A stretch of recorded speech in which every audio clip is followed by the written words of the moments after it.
Bones. Brothers, Horses, Cartels, and the Borderland Dream. By Joe Tone. Read for you by Ray Porter.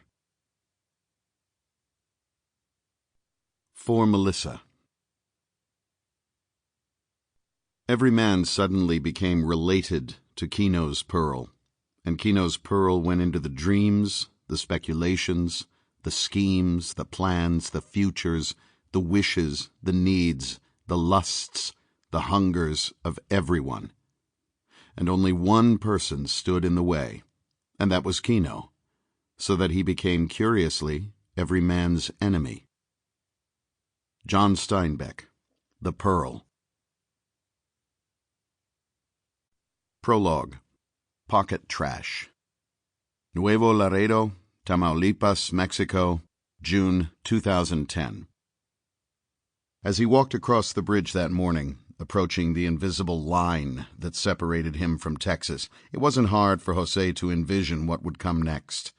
The welcoming American half-smile, the face-down scan of his passport, the keyboard pecking, the faux polite, "Please come with me, sir," and the pat-down. Always a pat-down before a waterfall of questions about his brother. He'd be lucky to get out of there by lunchtime. It was only 8 in the morning, but already it was 80 on its way to 101, with the sun preheating the pedestrians on the gateway to the America's International Bridge. Bridge 1, as the U.S. Customs and Border Protection agents called it, was the span used by the thousands of people who crossed by foot each day between Nuevo Laredo in northern Mexico's Tamaulipas state and Laredo, Texas. José inched across, U.S. passport at the ready. He was 43. He was thick through the chest and shoulders, soft in the middle, filling out his 5'7" frame. His black hair was thinning on top and fading at the temples. His round face was etch-a-sketched with proof of his status as lifelong laborer and father of 4. He'd been trudging across this bridge for most of his 4 decades. Crossing was once a breeze. Mexican or American, you could stroll across the bridge in either direction, the Rio Grande slogging beneath you, and through the checkpoint in a matter of minutes, often by just declaring yourself a citizen.